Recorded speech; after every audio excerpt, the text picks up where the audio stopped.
Good afternoon, everyone, and welcome to Go Further Strategic Career Advice for Your Toolkit, which is brought to you by Career Services of Dalhousie's Bissett Student Success Center and the Dalhousie Alumni Office.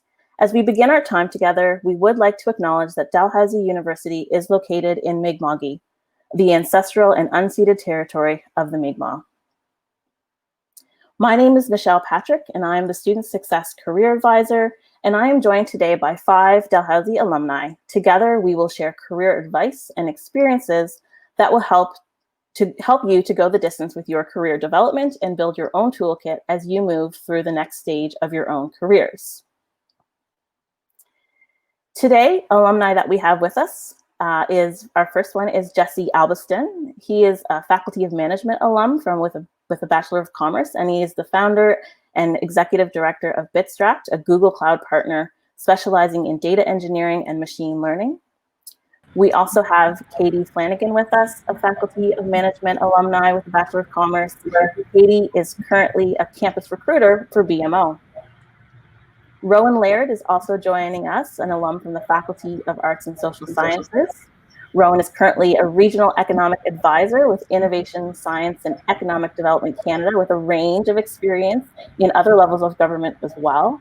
We also have Thomas Sykes, who is an MBA alumni with Faculty of Management and is a talent acquisition partner recruiting early career professionals and new graduates for IBM's Client Information Center in Bedford. And then I'd like to take a special moment to welcome our 5th panelist and congratulate our newest Dalhousie alumni, Zara Goswami, who graduated with a Bachelor of Science and Honors in Economics degree with a minor in International Development Studies just last month. And next week, Zara will be joining IBM's project management team in the Bedford office. So welcome to you all and congratulations, Zara. Thank you. Great. So today we're going to be sharing advice to unleash your superpowers, building that toolkit for career success. The tools that we'll be talking about today will be effective personal branding and networking, the power of mentorship, the value of having an open mind and being curious, and then some practical tools that are essential for your toolkit. So we're going to jump right into it. Our first and crucial superpower is our personal brand. That is who we are, what we stand for, our values that help us to communicate our unique identity and clear value to potential employers. Key to building your personal brand is that self-awareness and knowing your strengths, your goals, and then communicating that clearly and authentically, either in person while you're networking in an interview or through online platforms such as LinkedIn. When we're starting out, it's hard to determine what our brand is. And so one piece of advice that I often discuss with in advising sessions is for people to ask their friends and family to write one word that describes them. This helps them to see what other people think of you compared to what you think of yourself. And you get a bit of an objective and well-rounded perspective of who you are and what you have to offer. And from here, you can create a path to a brand that you want to be out there. So my first question is for Jesse. How did you figure out who you were in building your personal brand? Crazy answer. What if I don't know yet? Half kidding, but I think there's a bit of truth in not knowing. And also where people give us so much pressure about what is your superpower, who you want to be. Well, maybe as a student or a new grad, your superpower right now is curiosity and guided toolkits to utilize that. So for me, I started my career at PricewaterhouseCoopers as an accountant from my accounting major at Dal, and now I run a software company and an entrepreneur. And I actually don't even do the accounting in my company. My co-founder does. But it's funny, is like the misalignment for my self-awareness early on made me start my career in a different way. But I had the tenacity to like make sure when I realized I wasn't happy or wasn't the right career path for me, I made that change. And I think I put a lot of pressure on myself when I was at Dal. Is it accounting or finance as my major? And the real question was, who am I? What do I like to do? Why do I even want to work? What is happiness to me? Where do I want to spend my time? So for me, I think brand is one of the things to look at and connect with your peers on, not to absorb exactly how they do it, but identify their own path and what makes you unique. Great. And so part of that self-awareness is knowing who you are and reflecting on experiences. So starting with Rowan, what experiences did you have in undergrad that prepared you to move from employer to employee, or sorry, from student to employee? Well, I think one thing that people really underestimate during their undergrad is the value of volunteer and unpaid experiences. There's definitely a lot of pressure to find a job, and that is important. But as Jesse was saying, you need to find out what you like and what you're good at. And it's frequently difficult to get somebody to pay you to do that if you've never done it before. So when I was at Dal, I was involved in a lot of student societies, which isn't a lot of commitment, but it does allow you to demonstrate to an employer that you have skills, that you show up for things, that you're involved in your community. I was the treasurer of the Dalhousie History Society. You can put that on your resume when you're first looking for work and trying to show that you have fiscal experience. I was the VP Comms of the Dalhousie Arts and Social Sciences Society. I can put on my resume, I helped manage a budget of $140,000. That's true. And those positions, they go unfilled every year. You see on campus, students aren't always getting involved and aren't always willing to take the time. So I think it's worth making your university experience about developing as a whole person and not worrying so much about the GPA or the end result of the job that you're going to have, but giving yourself time and space to explore and develop new skills and meet new people. Great. And Katie, I know you also had some experience as a student leader on campus as well. How did that experience prepare you for moving from student to employee and now as a recruiter?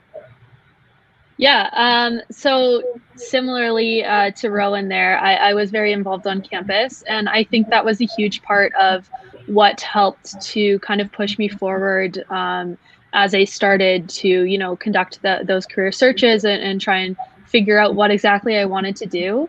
One thing that really benefited me was the co-op program in the Bachelor of Commerce. There's 3 mandatory work terms, and that really helped to kind of help me to figure out what I wanted to do and maybe what I didn't want to do. But that ability to be involved on campus really pushed me over the top. I think being elected as the president of the Dalhousie Commerce Society was a pretty big deal. And so I was able to then manage my own team of executives and then further a full council. And that gave me some great experience that really pushed me forward in a professional setting and helped me develop my skills. So certainly, from a student perspective, getting involved is huge. And then as a recruiter, those are some of those things that help it helps you to talk about them in your interviewing and when you're networking. It helps to build up your resume. And overall, a big theme of what we're going to be talking about here today, it really pushes your personal brand forward. Great. And Katie, have you seen any mistakes perhaps that students are making or advice for them to kind of help them get on the right path of when they're putting their personal brand out there? Yeah, I would say, we all know that there's such an increased relevance and usage of social media platforms, I would say across all fronts. And so it's extremely important to make sure you're being mindful of what you're sharing and how it might be impactful on your personal brand as well as your professional brand. So, you might want to think of your personal brand as the things that people might say about you when you're not necessarily in the room. So a question that we would often say to students as a recruiter is, how many of you have Googled yourself before? And what are some of the things that come up if you Googled yourself? The more aware you are of the things that are, out there about you and how you're being portrayed, especially online in today's society, I would say the better positioned you are to, address any red flags or misconstrued information and kind of continue to push yourself forward. Ultimately, I would say it's important to think about the characteristics and information that you wish to be associated with yourself with regard to your personal brand. Great. So just a quick show of hands. Who has Googled themselves before? It's okay, Sarah. We're all learning, right? So Google yourself when we're done. Yeah, that's great. And so, Thomas, from your experience, so we know knowing our strengths and skills are key, but what skills does your organization seek when we are hiring early career professionals? So for us, we have quite a lot of avenues to go down. We kind of hire all across the board for our new grads, from technical roles in project management, like Sarah's going to, versus more technical roles like development, quality assurance, software testing, and whatnot. So really, when we're knowing your skills and your strengths is quite key for that, because it helps recruiters like myself figure out where we can place you in an organization. So if you come in saying like, I want to be a developer, it's like, okay, well, why? It's like, oh, well, I've done this X, Y, and Z along the ways. That kind of shows us that you're strong in that you want to keep doing it and that you want to keep pursuing it. So for our path, since we are targeting specifically new grads, we want to see that growth mindset and that growth trajectory and like kind of see that in your aura. So bringing in that personal brand aspect, being able to say, I'm not quite sure where I want to be in about 5 years, but I think this is where I want to be, and here's why. That really helps figure us out to like, okay, we can work with this person long term. They're not here just to use our Wi-Fi to find another job, because that's not what we want to happen. Not what we want happening, right? Absolutely. That's great. And so I think that we would all agree that perhaps a well-rehearsed and clear elevator pitch is critical as a chance to explain who you are, what you do, and your goals. Does anybody care to share maybe what part of their elevator pitch might be? And I point at Jesse because I know you've thought about this a lot. But you know, if you were to kind of elevator pitch, you're trying to find a job with one of us. What might you tell us is who you are and your brand? Well, it's funny to think, for me, elevator pitches, I've gone through so many different versions of building a brand for myself through the years. And the first caveat I would say as it relates to elevator pitches, it's almost like you've set a stage with a certain company. Like, let's say, Thomas, you're going to interview me and I want a job. And it's like, I try to like assume or understand the expectations based on what I know and try to optimize it for that. Like, we've all done the case studies, we've all done these competitions. And to the point of what Thomas talked about with Aura, is like, just know yourself and like, hey Thomas, I researched all these coding languages. I think developers are really great, but you know, I didn't really know what the best language is, but I want to learn with an organization that can help me know what the modern way of building a cool application is, and I want to be part of that. And that's something where I would think of as like, the elevator pitch is being okay with what you don't know, but knowing where you want to go. And like, the goal of your elevator pitch is more important than the elevator pitch, to be honest. Because it's like, if you crap an elevator pitch or it doesn't work out, you know, you can say is like, you know what, Thomas, that really didn't work out. But what I want you to know and what my hopeful objective was this. And then you'd be like, well, man, that was authentic, or at least they really know what they want. That's actually what the elevator pitch's purpose is. So, you know, I think a lot of us put pressure on the pitch. And as someone who's gone through it a lot, and I realize like, when you know what the objective is and you write that down first, it's easier to be a bit more tactical on that. So, you know, the thing that I think of for me when I give people feedback on this, I say, it's like, I don't know if anyone here has read Marcus Aurelius and Meditations and the Stoicism side, but he wrote this paragraph that's like, he said, he fears more than death only the man who does not know himself and runs around circles around himself. So it's like, as a recruiter, I imagine like seeing someone who doesn't know themselves is the scary piece. And an elevator pitch isn't going to save that. And it's like, anyway, it's not to say an elevator pitch is a bad thing, Michelle. I don't want to say like, oh, don't do an elevator. No. But it's one of the things that like the fundamental core of like, you know, we talk about self-awareness or like why these things matter, is like, you know, to get the best job you want and to be as happy as you can be. It doesn't mean you get the job that is sitting in, you know, the portal or at a certain company. It's like you really knowing yourself and going to the company. It's like, hey, if I'm passionate about sustainability and, you know, electric cars, if I find a way to get an email to Elon Musk and he somehow reads it and I write, I'm reaching out to you because, and I want this job and this is what I want to work on. You know, the elevator pitch is not necessarily for IBM to love you. It's for you to see and show that this is the right fit. So the purpose of the elevator pitch to me is one of the things I'd say is when you know what that is, the elevator pitch, you don't even have to prep it. You just walk in and you know it. Absolutely. And I would agree 100%, having that goal in mind and knowing your strengths, you're able to put that out there and really sell yourself and what you bring to the table. So as our most recent Dal alumni, can you tell us a bit about how your personal brand connected to your networking and bringing you to where you are today and starting a new job next week? For sure, Michelle. For me, I find that I really leaned into my ability to be adaptive and flexible. And I think as upper year students and new grads, those are really important traits to recognize within ourselves. and like not pigeonhole ourselves into like a very particular position because like our degree is so particular and we studied such particular things. Like for instance, during my second year, I met recruiters who were looking for third years specifically to hire for their summer intern position. And part of me thought that like I should just give up because I'm a second year, like I shouldn't even bother to talk to them. But I spoke to them and I really pitched myself hard and I was like, you know what, like I'm adaptive, I learn skills quickly, and I convinced them enough to like hire me for the summer position that summer with Sherwin-Williams.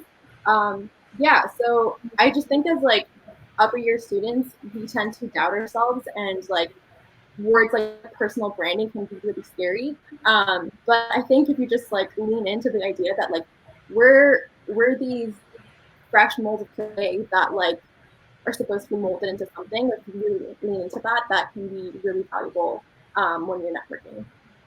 That's such a good point. I just like, Sarah, like what you said there is amazing. And like getting to know is a gift. Like when someone says no in an interview process, like ask why or like go deeper. And even as a student, and I remember not being afraid to do that or not even thinking that was an option. It's a lot of value. Yeah, for sure. And like, there's no harm in asking, right? Like the worst I can say is no. And then to Jesse's point, you can ask why. But even if it's a no now, if you give that elevator pitch and you're able to build a conversation off of that, a no now could mean I'm keeping you in the back of my mind for a position that might come open in 4 months. So being able to go straight to that person rather than re-hunt makes our lives as recruiters way easier. So like I may say, look, I don't have any seats right now, but I'll let you know when something comes up. I mean, that happens all the time with me. I'm sure the same with Katie too. Yeah, definitely. Could I just jump in? Absolutely. I also found that like while networking, it was easier for me to like research the company and like find a facet of the company that really resonated with me and start off from there. Like with Sherwin-Williams, the way that I spoke to the district manager was that I found out that it was founded in Cleveland, Ohio, and my sister lives there. So I was like, oh, like, have you visited Cleveland? Have you been to the headquarters? And he was like, how do you know that? Like, how do you know the headquarters are in Cleveland? I was like, oh, I've seen some Sherwin-Williams in Ohio. And then, like, that's how I got the conversation rolling. So, like, sometimes the elevator pitch is not all about, like, you know, super professional. It's sometimes just about connecting with the right person at the right time. Yeah. For me, as someone who's just hired their first co-op student, I've hired people before, I much prefer someone who's more casual or more human. Like in technology, it's one of those things like, hey, would you want to have a beer with this person or like have a lunch and hang out with them and enjoy their curiosity and them as a person. But the fact that you put the work in, and do that research, it will surprise people. Absolutely. Yeah. And so networking, it's important, and it's like you said, Thomas, about building that relationship and not necessarily about who you know, but who knows you. And I think often students get that mixed up.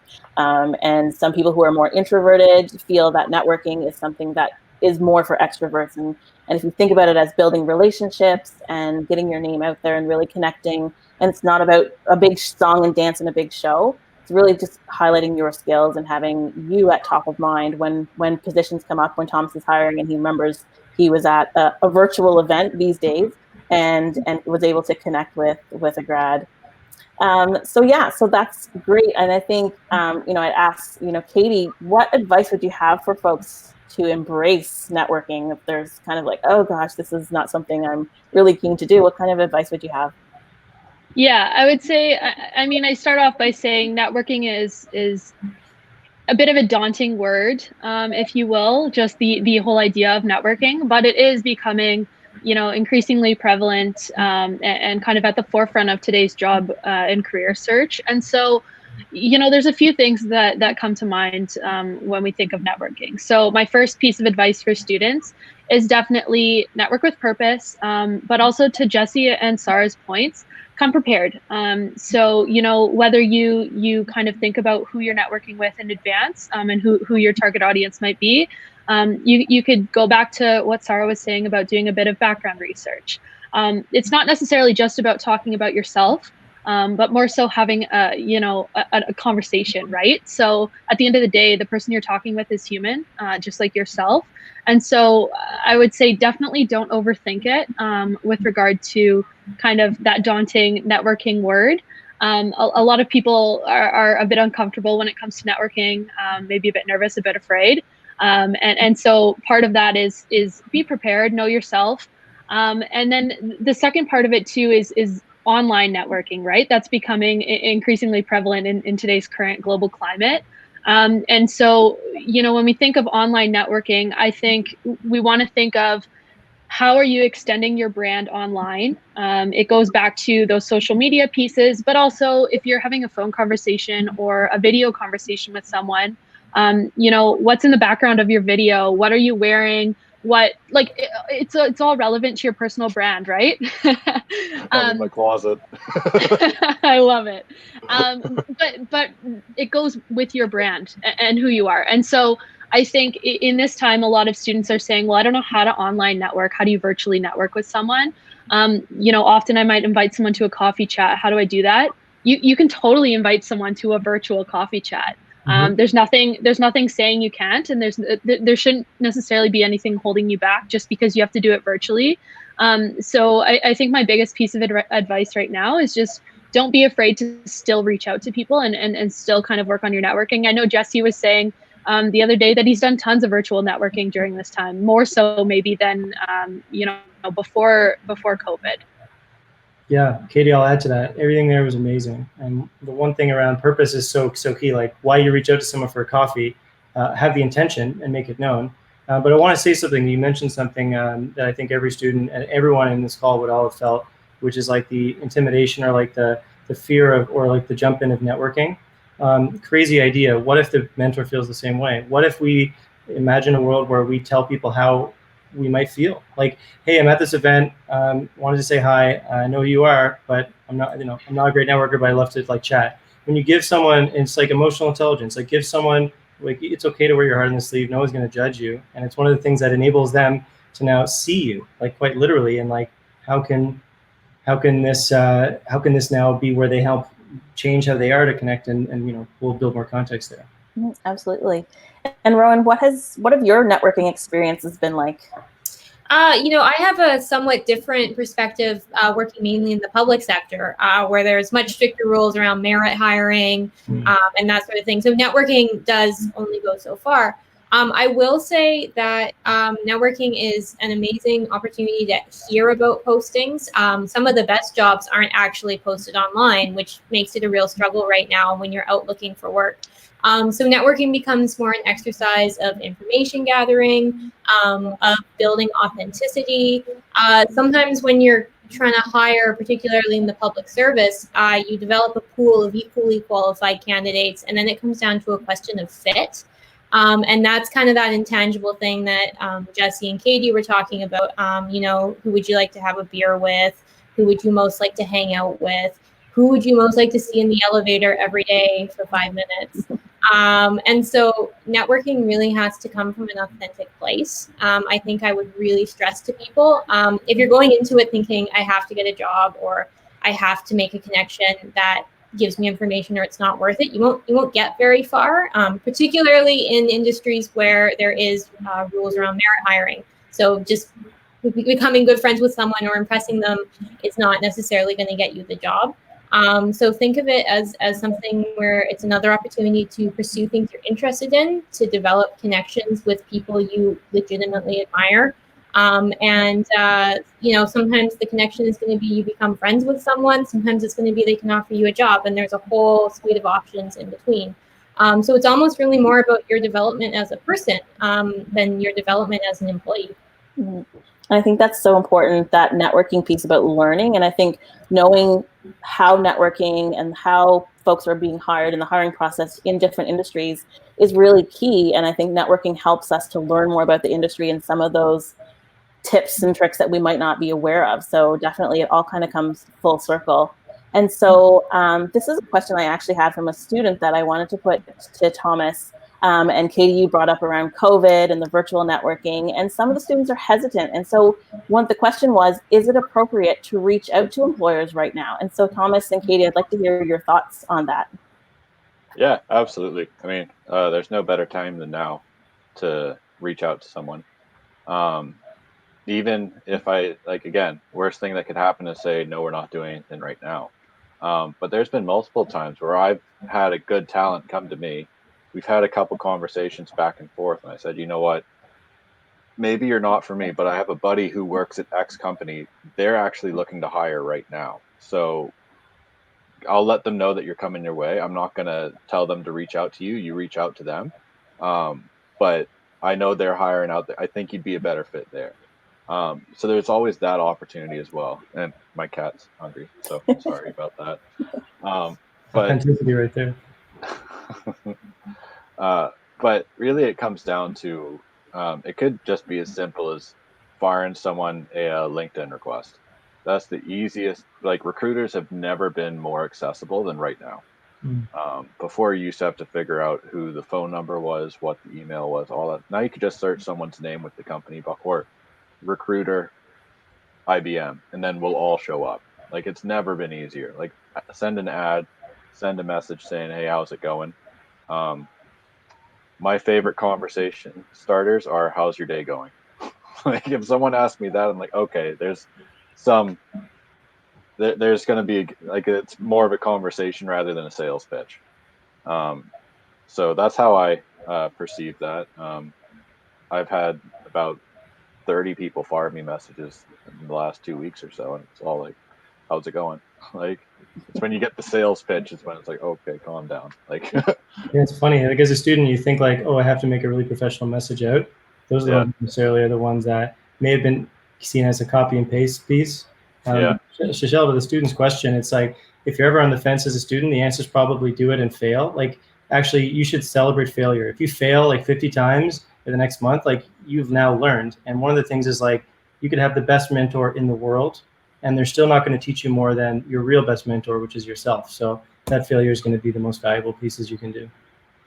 Great. And anything you would add there, Katie? Yeah, I would say to add on to Thomas's point, even if during everything that's going on right now in the world with COVID, even if organizations don't have spots, roles available, positions, etc. right now, that's not to say that they're not going to be hiring in the future. So, I wouldn't hesitate or be afraid to make the connection, reach out. Most employers are so happy to provide guidance, to make that touch point, make the connection, even if they don't have things available. And the other thing I'll say too is, COVID's actually turned a bunch of things that organizations are doing a bit on their heads. At BMO, we're running virtual summer series later this summer for students to get involved, even if we don't have roles right now. It'll allow us to make connections with students and really kind of, showcase some of the things that we have to offer, but also, we're providing it as a learning opportunity for students. So, professional and personal development, that's the kind of thing that we're after. And a lot of organizations are doing the same. So, there are ways for students to get involved with organizations, even if it is virtual, even if they can't attend something like a career fair, or we can't, come and say hi on campus. That's not to say that there aren't opportunities out there that students can continue to connect with organizations over the summer. Great. Yeah, and if I may tack on to that, like you mentioned, you've got BMO's got a lot of things going on right now online. For us, COVID has basically opened the gates to free resources. No matter where you are. Like IBM, I know we have at least 35 different intro badges free for the public to go, like IBM badges. So like if you are, let's say, in business, and you're saying, hey, I saw your business consultant role online. I'm thinking about doing this agile badge from IBM. What are your thoughts on that? Like, oh, not only did you get the brand name right, you did some research into it, and a job role. Like, that's 3 right there that you did well at. So it's easy as that, saying hello. Mhm. I think students think that there's this magic, there's a right way to do it, and I think it's just reaching out, doing a little bit of homework and just reaching out with like a, hey, how's your day? So no, that's great, thank you. And I want to go back to something that Jesse said about mentorship, and that is actually our next tool in the toolbox is mentorship and having a mentor or a guide, and there is quite a lot of power in that relationship. And you get to tap into their superpowers as well. So mentors or guides are someone that we trust, who's been there, done that, got the t-shirt, as we say, who can provide you with that opportunity to learn from their successes, but also their mistakes. We talk about learning from mistakes and failures. So mentors can offer encouragement to help keep us going. And we can bounce ideas off them, receive truthful feedback, which is really helpful for us in developing our careers and growing as a person. So I just want to highlight that role models are slightly different because they might be people that we look up to, but are not connected to have that guidance relationship that you would with a mentor. So just wondering if anyone here has a mentor and what the power of that relationship has been. Happy to jump in here. Go ahead, Thomas. Yeah. So for us, having a mentor is highly encouraged. In fact, like it's in like your status report, like quarterly thing, it's like, who's your mentor? So it's very much at the forefront of our company's mindset. But where you can get, what I've gotten in trouble with before and what most people do is trying to get a mentor that's maybe a bit too high up the ladder. Not that it's bad to know that person, but the information and the things you can learn aren't fully relatable to what you'll be able to grow into. So having that one that's about 2 to 3 to 4 to 5 steps above you, like, okay, I'm here, I'd like to get up here. How do I get, no one really thinks about how do I get to that middle section. So getting that person in the middle section, especially starting out a career, is vital, because that helps pave the way all the way up to the top, right?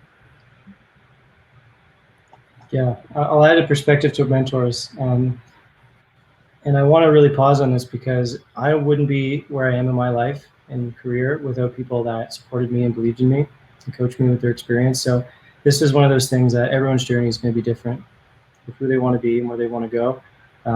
But to me, it's been pretty powerful. And mentors can be friends. They can be friends that are smart. Your mentors don't have to be someone that is a CEO of a business. They don't have to be someone older than you. I have a 16-year-old, someone from a higher education program in Toronto from a program called the Knowledge Society, and she mentors me on creative thinking, and she's amazing. And at the same time, when I was at PwC, where there was a formal mentoring process, you got to sign a coach. Sometimes you find your own mentors, and I found that the best leaders, to me, made me feel comfortable and actually wanted me to help them learn new things. So when you think about mentors, it's just to look at a relationship that helps you both grow. So mentors want to share their knowledge. They want to give back because they learn something and they know things that you don't. And they want you to not fail, or at least share their failures, which is the real gold nuggets of career. But mentors beyond, don't look at a mentor because there's the CEO of a business. Look at them because they're someone who has the virtue and aura and identity that you're proud of, potentially looking at reaching as well in your own career. And mentors to me, I have a mentor that's a great successful business leader, but I actually am more excited about his spiritual guidance and experience in life than actual career. I don't think we've talked much career, more just like happiness and love and people. It's more important. Like, again, mentorship goes wide. Wanted to. Yes, and career is all encompassing. It's not just what we do from 9 to 5, as well as what it affords us to do in our spare time and how we live our lives. So definitely, that is definitely in line with what we talk about when we talk about careers. Does anybody else have anything to add around mentorship? Just to echo, echo Jesse's point. Like, I think you hit the nail right on the head, Jesse, when you talked about the fact that mentorship really is a two-way street. It's not just what can they do for me, but also, what can I do for them? So when you're forming those relationships, and, a lot of them form organically, a lot of mentorship relationships. It's not necessarily, me as a new grad saying, I really want Jesse to be my mentor. I'm going to, go reach out to him and ask him to be my mentor.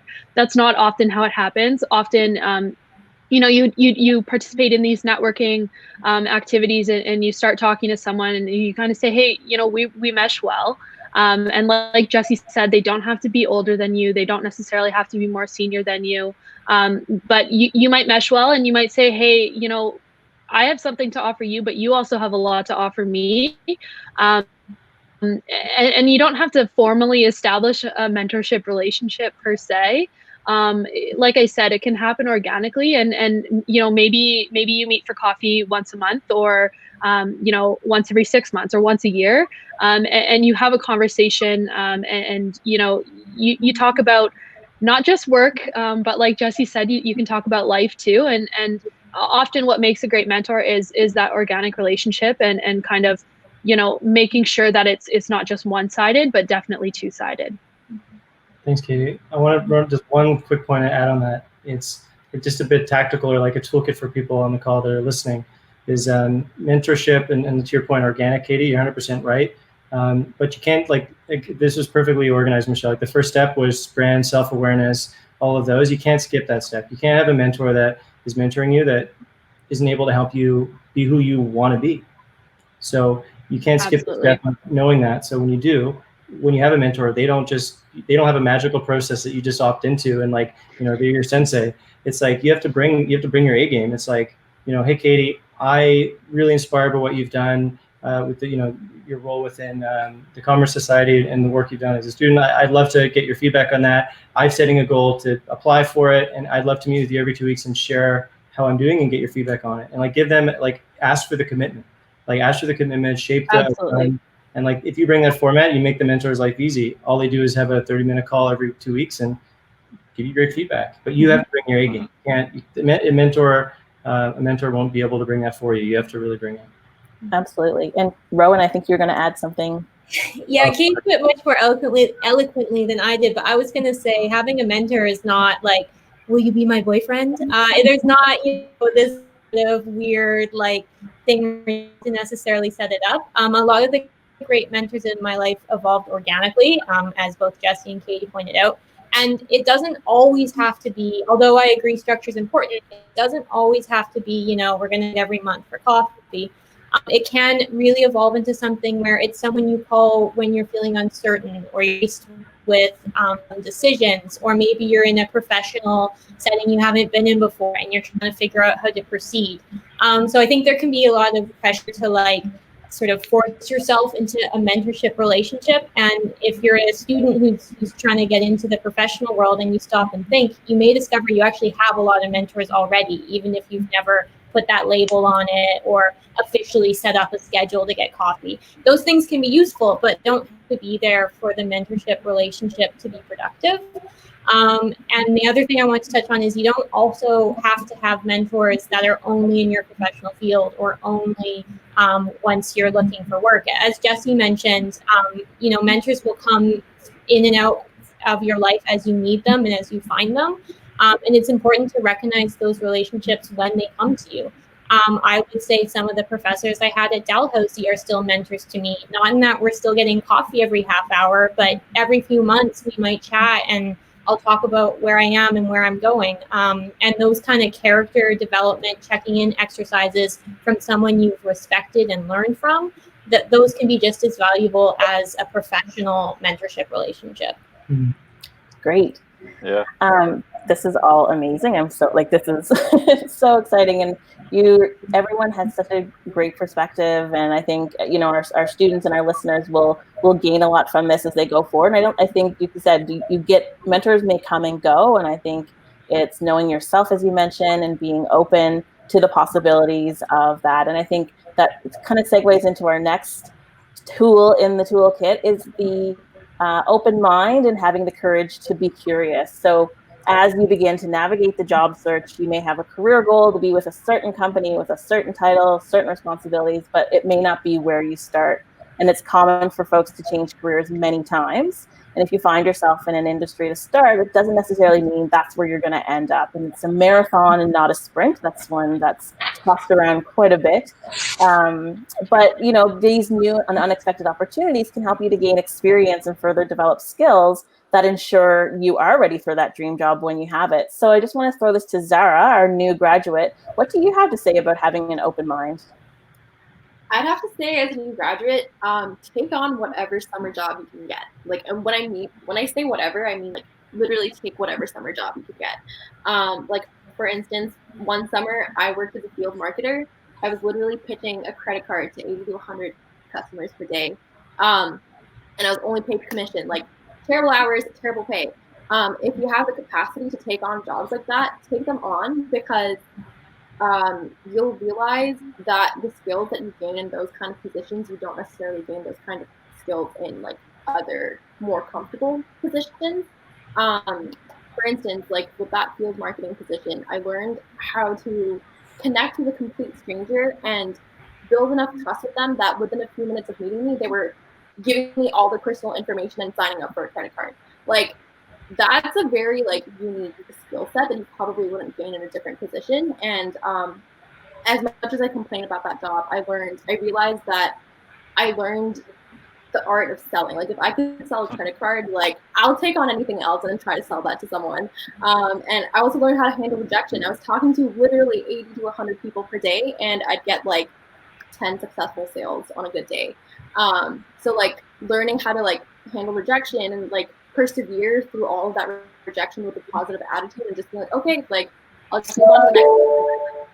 Those kind of skills I would not have gained on like another position. So yeah, have an open mind, especially with your summer positions. Like, you know, it's a 4-month situation. It's not long-term.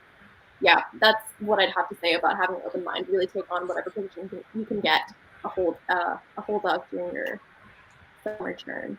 Absolutely. Summer jobs. I'm sure we all could tell a million stories about our summer jobs. Rowan, how did you navigate the job search process for your first job after graduation from Dal?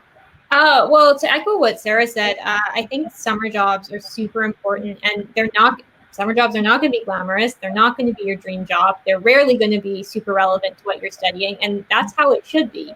There's a real gap frequently between what you learn in school and what you end up doing at work. And so I worked every summer. I was a summer camp counselor, which, as Sarah said, it's not glamorous, but you're learning interpersonal skills, conflict resolution, crisis management. To be in charge of 80 children is not an insignificant skill. So, be aware of what you're learning, even if something doesn't pay very well or doesn't seem very glamorous, because you are gaining skills that will help you to employers. In terms of having an open mind, I think it's important to apply broadly and widely when you're looking at leaving school and entering the workforce. Sometimes things that you think are going to be amazing turn out to not be what you thought when you get there. For example, like a lot of arts graduates, I was like, well, maybe I'll go to law school. And then, studying for the LSAT and going through that process, I was like, oh my God, I hate law. Why am I doing this? And if you'd only pinned, if you'd pinned all your hopes on that one thing, you wouldn't have much to fall back on. So it speaks again to developing yourself as a full person, to having a wide suite of interests, to not being afraid to go for things that maybe don't sound that great or don't pay that well, but they catch your interest in some way. So my first job when I left Dalhousie was actually going back to the municipality I had worked at running summer camps for, and that was available to me because I had worked for them for 3 summers. And it turned out to be a great job. It was community service. It was outdoors. I wasn't a student anymore, so I was well paid. But if you had asked me at the beginning of my degree, do you want your first job to be working in community services for the city of Surrey? I would have been like, no. So enjoy the journey. Don't be afraid to apply for things, and don't be ashamed of the fact that you're not necessarily working like some glamorous, high-powered job. Those jobs frequently aren't amazing either. So it really has to be about you feeling good about where you're going and the kind of work that you're putting out into the world. Awesome. And Katie, what is the value of an open mind for you? Yeah, great question, Michelle. So when I think of having an open mind, I it really resonates with me when I think about my personal career journey. So I did a co-op role with BMO in HR, And, you know, I loved the corporate culture. I loved the people that I worked with. I loved the work that I was doing.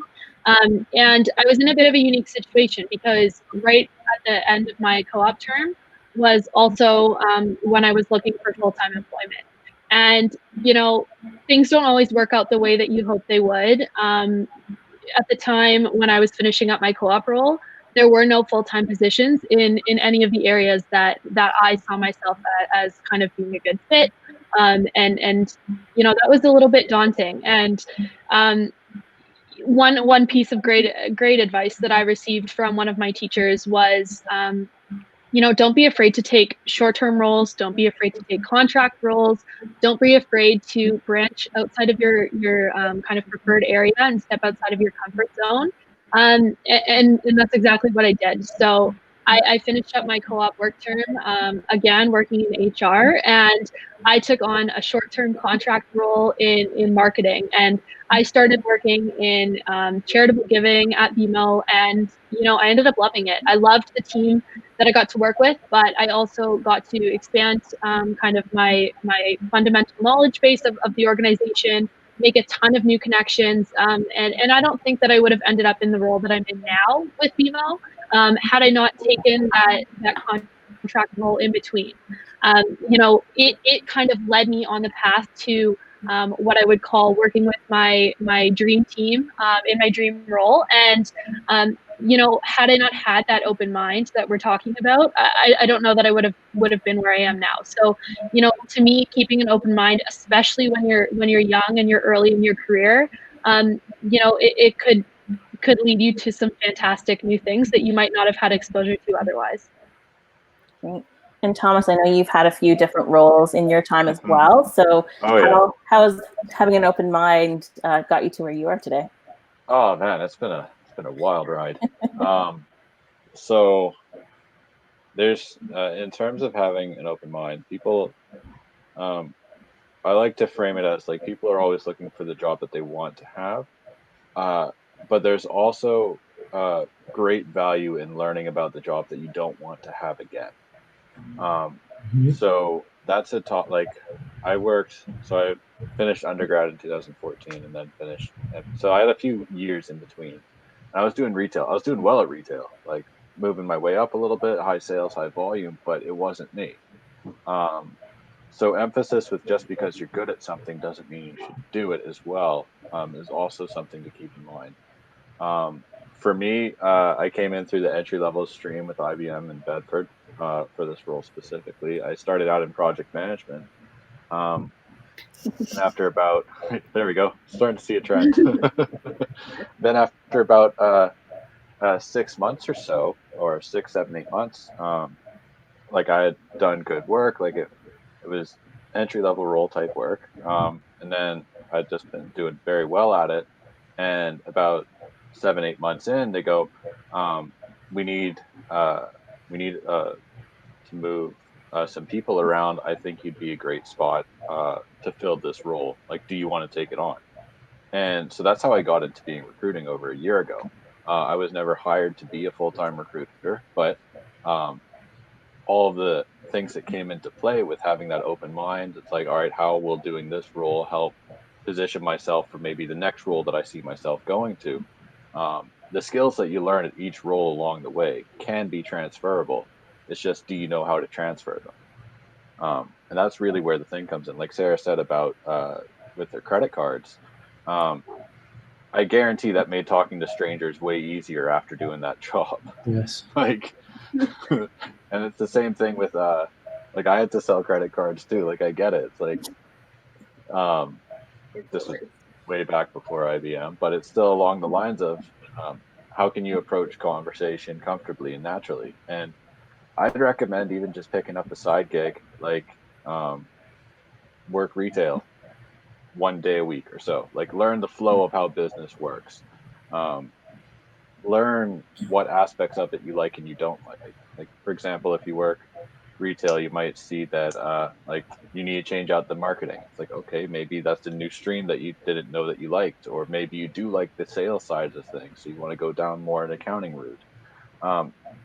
Learning those aspects is very valuable. And I'm gonna and my little spiel on this section, at least, with in terms of having an open mind and moving into a new role post-graduation, there's absolutely nothing wrong with breaking even for the first little bit. Like finding a role that can cover your expenses, break even, live not glamorously for a little bit, still be employed for then finding that next role. And that's kind of how I came into IBM to start with. I wasn't available when I graduated, did that interim role, still had my feelers out, and then moved into it as soon as it was available too. Awesome points, Thomas. I'll add a couple of things on that. I loved all that, and I think one of the things that a lot of students will get surprised about when they start their careers is how many of their peers, as in the people they're now working with in the new company, may not be happy in the role, or may build relationships with, and maybe they actually want to move on, but they didn't have the, maybe the self-esteem or the self-awareness to make that change. So there's a skill, and it's not one to like think of now, but the importance of knowing yourself and the ability to like know when you're not okay, or the amount of people you may have met in your life. And Michelle, you've had a career a little bit longer than some of the students here, but it's like the thought of like, how many people have you seen quit a job that say, man, I should have quit 6 months earlier? Dang. So it's like, and again, like when I think of, to your point, Thomas, of shifting between the retail role where you get in the jive, you become great at it. How do you know what toolkits can you put in your pocket to now make a leap through your feet out of the pool into another pool and take that risk? And like, those are the things that when I was a student, my decision then was, do I apply for this company or this company? I'll just apply to all of them. I'll just copy and paste my own cover letter. But like the thought of like the toolkit to actually be intentional is not because it's like, oh, this will get me the job. It's, oh, it'll get me the job for me.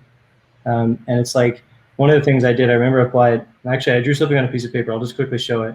But I remember applied to 10 companies, and I was struggling like, which one is the one I want to apply to? And a mentor showed me this diagram. And on the bottom, it's risk, and the which is the x-axis, and the y is autonomy, or what you love. So, let's say where are you in your career? Like, the top, let's see this backwards for me, but like top up here is like, I'm an entrepreneur, and I'm solving the problem that I want to solve. Whereas like, if you're high money but not necessarily doing what you love, you're maybe in sales, or you look at that risk matrix across 3 different opportunities, and you'll be like, okay, I know exactly what company I want to work for, and like that alone is really powerful. And like for me, I was the indecisive student that couldn't decide between accounting and finance. I tried to like literally get both majors. So those decision frameworks have helped me a lot as a student. Yeah, and there's so much more to a job than salary, like work-life balance. Like I've got colleagues who did the MBA with me who make way more than I do, but my work-life balance I feel is more structured and more adept to what I want. So it balances that way. So when applying for and looking at roles, don't just look at the dollar bills. Look at all the other add-ons and perks that come with it. Do you want to throw in some negotiation tips here? I would say, like, I'll have one. If you're applying for a job, a great question to ask is like, what does victory look like? Like, if I do a great job, what value is created for the organization? Especially as you become more senior and more aware. Like I know people that are consultants that'll maybe like consult at like a crazy rate, but if they do a great job, maybe that company raises $10 million. And it's like, oh, I only got paid like $5,000 to consult that company. It's like, no. So when you understand what victory looks like through your career, whatever career path you take, if someone's like, well, how much you want to get paid? I'll never just say a number. Come back with like, well, why is there, like, let's identify the value that I'm able to create for you, and we can win that. That'd be just like one tip. That's great. Thank you all. I think having an open mind is definitely key, and you've shared that, your thoughts on that and how it's helped you to get where you are. And so lastly, and I know we don't need to spend too much time on these ones because there's things that we know are key to a toolkit, and that's like the resume, the cover letter, the interview preparation. We know that these are a must, but often when we're using them, we're not fully understanding the value of that targeted resume. So being intentional with it, applying to the job that we're applying for, not just kind of listing everything that we've done. A well-written cover letter, if that's required. More companies I see when students are coming in, they're not actually requiring a cover letter, but some still do. And then the edge that interview preparation will provide. So Katie, in your role, you must see a few resumes. So if you can list a couple characteristics of some standout resumes? Sure. And, Michelle, I think we've talked about this quite a lot over the course of this conversation. But, I'd like to highlight the importance of being well-rounded. So for those students who are still in school and even those that are kind of new graduates or just kind of finishing off, think about things aside from academics. Of course, academics are important, but there's so many other aspects to, kind of all of the things that you've done. So think about some of the other things that you've done, whether you've done them on campus, you've done things in your community. This could look like a part-time job while you're in school, or a full-time job if you've taken maybe some time off, or a full-time job during the summer. Maybe it looks like extracurricular activities, getting involved on campus in different clubs and organizations, volunteering, whatever it might be. A lot of these aspects and kind of being well-rounded really makes a candidate stand out. And, thinking about the conversation that we've been having about, building your personal brand and networking and all of these different elements, being well-rounded will certainly help you in all of these different areas. So if you have a lot of experiences to draw on, it gives you more things to talk about in your interview, but it also gives you more life experience and kind of practical experience. If you're selling credit cards and you're talking to people all day long, you might be more comfortable talking to someone when you're networking and approaching them, and maybe you'll feel comfortable that way. And so all of these different things, regardless of whether you were involved in a student society, on campus, or you volunteer in your community, or you had a job, all of these things give you a different skill set. And one big thing that we talked about, and I think Thomas was the one who initially mentioned it, was about transferable skills. And so if you can turn all of these different experiences that you've had into, thinking about what are the skills that I gained from X, what are the skills that I gained from Y, and what are the skills that I gained from Z, and how are they going to help me to where I want to get to? Not only does that help that well-rounded kind of holistic view help your resume, but it will help you with your personal brand. It will help you with your interviewing, your networking, and they are all interconnected. And I think that's kind of the great thing about how we're putting it as a toolkit. And so, yeah, that would be my biggest piece of advice, is just thinking about how all of your different experiences have helped you to become well-rounded. Great. And Zara, in being a recent graduate and thinking back maybe to your third and fourth years, and you've shared some experience, but how have you prepared yourself in the last couple of years as you're approaching graduation, knowing that the "what are you doing after graduation" question was going to come up? I took advantage of the Dalhousie Student Success Center. I was in there since second semester of second year, taking advantage of all the lovely people that worked there, because you folks know what you're doing and you're really there to help us out. And people are so surprised when I tell them that I got my LinkedIn picture done by the Dalhousie Student Success Center, and they're like, "Oh, how much was that?" I'm like, "It was free." Students need to take advantage of the services that Dal provides, and the resume service we provide, cover letter, even the LinkedIn profile. My LinkedIn profile was made with the help of someone that works at the Passat Student Center. So I'd say in addition to those summer jobs, go up to the 4th floor of the sub and talk to people there, because they're there to help you. And also one last thing I'd say is, if you have the capabilities to join an honors program in your final year and push yourself to join that program, do it. Not only because it's a great way to do some research, churn out a thesis, but also because you'd be considered for teaching assistant positions, and that's just also another great job to learn very valuable skill sets. Awesome. Yeah, that's all I'd have to say. Oh, that's great. And Thomas, thinking about people who prepare and are unprepared for interviews, what stands out for you for people who've prepared and not prepared for interviews? Oh man, it's night and day. And I'm not gonna be up on a pedestal with this, because I've tanked interviews in my lifetime quite hard, where to the point of afterward, as soon as it ended, I said to them okay, how can I do this better for a different place? it's been that bad sometimes. But knowing what role you're going into, knowing what company you're working for. Those are two key things, especially when coming into the interview, and kind of just being that overall general preparedness. That stands out quite a lot. And your interviewers will have seen your resume and cover letter beforehand. So being able to the whole process is supposed to answer the why.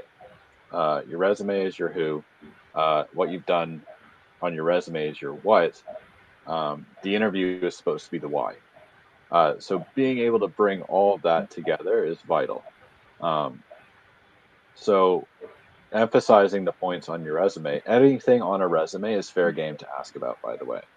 So if you wrote down that you were sales associate of the year, it's like, okay, what did you do to get that? How many sales did you have? It's all fair game if it's on a resume. So definitely don't lie on it, because that's when you will get talked to. Stretching the truth, you might be able to get by with it, but definitely be as honest as possible on it. But definitely being able to answer the why you question is really what's going to separate the whole crowd from that. So even if it goes back to summer jobs or to part-time roles and whatnot, you may not think of them as anything too strongly, but for example, working retail part-time for a year, that's a year's worth of customer experience. That means that you have the potential to be client-facing pretty quickly. So being able to bring all that together is clutch in an interview. If you've made it that far, you're just answering the why. Excellent. And Rowan, do you have anything to add about interviews or resumes, preparation? Again, coming from the public sector where things are a lot more prescribed, I agree with do your research. Don't be afraid to be human. It's really unsettling when someone comes into an interview and they're trying to artificially impress you or sort of be someone they're not because they're so desperate for a job. And I get it. Everybody wants a job. Everybody wants to be employed. But if a place isn't a right fit for you and you're having to change who you are to seem like you're a better fit for that place, it's probably not going to work out anyways. So, be the best version of yourself, but be unapologetically yourself. Don't bullshit interviewers. So, like people were saying, don't make stuff up, don't lie. But also, if you don't know something or you're not sure, say so. I'd rather see how somebody thinks when I'm hiring them than sort of have to parse through a bunch of gobbledygook that doesn't really make sense and sounds good. So again, it comes back to authenticity and relying on who you are as a person rather than, this ideal of the perfect employee. Things will work out. You will find, if you're putting the work in, you will find a job and you will be a success and it's going to be okay. But none of those things are going to matter if you're not happy with who you are and where you're at. And those things can only come from you acting honestly and authentically. Okay. I would say my number one lightweight tactical tip: slow down in interviews and listen, and don't feel like you have to say the first thing. Just let them set the stage, make you feel comfortable, because at the end of the day, you're interviewing them too. Let them start. They're the one trying to pitch you on working at their business. So put that accountability there and be confident that you don't have to be the one to make the room feel okay. It's their job. Yeah. My go-to, what I started, which was quite successful for me, is to each interview I'd go, I'd have a bottle of water and a pad of paper and a pen. Yeah. Just so I could write notes as we're going through. If they ask a question that's quite detailed, just keep referring back to it. All of those things are fine. At the end of the day, the interviewer is also human. They understand what's going on. At least ideally, they'd that's what it is, right? So anything that helps you be more comfortable will ultimately help you out later on, whether it's dressing up in the suit and having your friend come over across the coffee table and having them ask some questions. Anything that will help prepare you for that interaction and have that comfort level high will be beneficial for everyone. It's going to be a better experience for the interviewer, and if it goes well on both ends, it's going to end up with a job for you. So an interview is also never wasted. I've taken interviews for jobs I didn't plan to take or knew wasn't necessarily going to be the right fit. But if you go into it with an open mind and you're willing to learn, it's a good experience to meet with people and see what kind of interview processes are out there, because they're going to vary from, company to company and person to person. So if you approach even interviews where you're not 100% sure, or maybe you have like another offer in your back pocket that you want to see, like just go and see how it is. It's great practice. You'll never regret keeping your interview skills sharp. Great point, Rowan. A mentor of mine, she always mentioned that she always takes and continues interviews even now in her career to know her worth. So whether you're looking for a job or you're working now, like always take it on. And it's not necessarily an interview to take a new job. It's like, know what you're worth and find out. Like if you realize when you interview another company, you can make 2, 4, 5x as much as you're making now. It's amazing if that was possible. But the realm of finding that, you'll never find it if you're not and don't have an open mind. Sorry. That was awesome. Oh. But it all ties together, right? I think, even though we parceled them out into kind of these 4 tools and tips and tricks and adding into the toolkit, they all really work together. And I think even as responding to each one of those things, each one of you have been able to bring in each pieces of the different toolkit that we've talked about and unleashing all of our superpowers to really get the job in the end that we really want to. Even if we start off selling some credit cards, talking to a lot of strangers, we're still learning transferable skills. We're building our own toolkit and working our way through our careers and hopefully to some great success. So to wrap things up, I'd like to ask each of you to share one final thought, and that is, what do you know now that you wish you knew when you were finishing at Dalhousie? And we'll start with Rowan. Oh, mine's not going to be very practical, but I think it's something that new grads need to hear, which is it's going to be okay. You're going to be fine.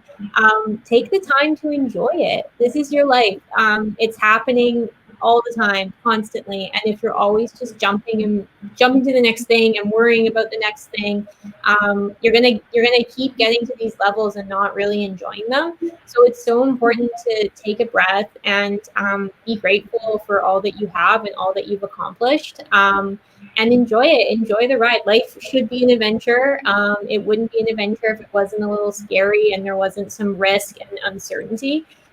So, the thing, if I could go back and tell, 22-year-old me, I'd tell her, make sure you're enjoying it. And I did at the time, but it's harder to think that in the moment. So it's going to work out. You're putting the work in. But take the time to enjoy it and enjoy your life and enjoy the person you're becoming and the things that you've built. Great. And Jesse?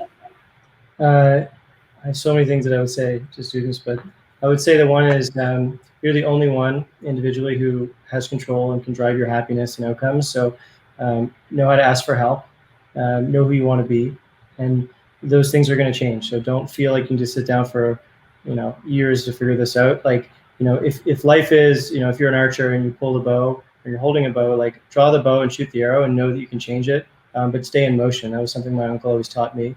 As someone, like, imagine an elastic band. You just pause in time on 2 decisions. That elastic band is going to eventually snap and shoot down a path, and it may not have been the one that was the best one for you. So know who you want to be. Great. And Thomas? Things I know now that I wish I knew when finishing at Dal. I knew everything. No, I didn't. No, it goes back to that open-mindedness aspect of it. I definitely, I was involved. I'll talk more to my undergrad level because that was a 4-year degree versus a 2-year MBA. But I did not use career services or free services on campus as much as I should have. You're already paying for these services. They're coming out of your tuition. Use them. If not, and don't be too late to the game either. Most times, jobs that are supposed to be for hire in summertime are filled by January. So sometimes I've been late to the party and missed out on that because I thought like, oh, they won't look at anything for like a month before starting. No, that's not the case. Like I've hired people that a year in advance, really to get that locked in. So that was something I was naive and ignorant to. Like I knew the services were there, but I didn't go to it. Not because they were bad, but just because I didn't feel it was for me. Which pride got in the way there. So if I could get redo it, that's where I would go back and redo.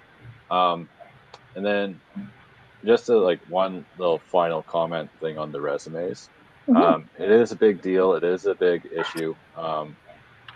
It's a lot of work to have someone look at it for 15 seconds. But my biggest tip, which I tell everyone, is when you freshly print it, give it to your friend, time them for 15 seconds and swipe it away and say, what did you remember about it? If what they remember is you had weird font, well, that's not exactly what you want to be remembered for, right? You're like, oh, you actually did this, right? So that's the best tip I can give on resume and resume practice, as well as just connect the whys and the hows. That's awesome. That's a super. I'm gonna steal that one. I'll give you credit, but I'm gonna steal it. Go for it. It's great. Like you learn a lot about what people remember in 10 seconds. Absolutely. And Katie, what would you tell yourself? Gosh, I think for me it would be to trust the process. So I tend to be an overthinker, and especially when it comes to what I want to do and where I see myself ending up and things like that. And so for me, when I was getting ready to graduate, it was daunting to have some of my peers who had an offer letter in hand. Some of them had an offer way before they graduated. And to me, that made me feel like I was behind. So I think the piece of advice, while trusting the process is, it's easy to compare yourself to others, but you are on your own path. So if you are putting in the work and you're perfecting the elements that we've talked about today, so your resume, your interview skills, your networking, maybe you've got a couple great mentors in your life. If you're taking the right steps and kind of putting it in motion, good things will happen. Don't compare yourself to your peers just because they have a job right away and you maybe don't. I think that's a huge piece for me. I ended up going back to school, and a lot of my peers had been working for a year, and I did it an extra year. I did a postgraduate program, and that wasn't where I saw myself originally, and so I was kind of doubting that, and I wasn't sure if that was where I wanted to be or what I wanted to do, and I felt like I was a bit behind. But looking back now, I think it's important to believe in your own skills, your own abilities, and set yourself up for success. Great. And Zara, what might you tell third year you or going into your fourth year you? I'm going to talk to a few months ago, Zara. I'm going to tell her that a pandemic is going to be thrown at you, and regardless, you're going to pass that 4,000 level class, even if it's being taught by a professor that doesn't know how the online platform works. You're going to successfully submit your honors thesis, and your convocation ceremony is going to be super unconventional and without your family. But at the end of the day, like, you weren't dealt the worst hand of cards in the grand scheme of things. So, like, current students, I feel you. Like, these are tumultuous times, like super unprecedented times. It's hard being a student in the middle of a pandemic. But I just want you students to recognize that, like, it's going to be a roller coaster. But really take a moment and, like, recognize your highs, however, like, little those little celebrations are. Like, if you got an A on something that you, like, submitted, really take the time to celebrate that, because the lows are going to be there too. But recognize your highs and recognize that your lows are temporary, and you're going to make it through. You're going to make it through. Your degree is going to come in the mailbox at some point. Yeah. So my advice is a little bit different, but that is what I would have said to Sarah a few months ago. And that's awesome. Michelle, I think, yes. Oh, sorry. I have one thought if I can add. Yeah, absolutely. I think for people listening, you all have a mentor if you're a student at Dal, and they're your professors, they're the career services. That Michelle on this call is someone that is available for you. And if anything on this call resonates and you hit the point where you say, I actually don't know, it's the perfect moment right now to go talk to one of them. And the way to do it, when Thomas says to start early because jobs fill, start early means like literally start and set a goal. Once a week, you talk and reach out to one professor and say, hey, Professor so-and-so, I want to have a quick chat. I'm a little stuck on where I want to go. And they're going to reply, and it's going to, and just like that's what it means to start early. Just start that, and every little bit of conversation, whether it's your mom, your friends, or the professors, or Michelle and the team with the Dal, that's what I would encourage you. So just, that would be a good step that I wish I did earlier. Excellent. And in reflecting on my own experience, I'm like, where were you all when I was younger and needed some advice?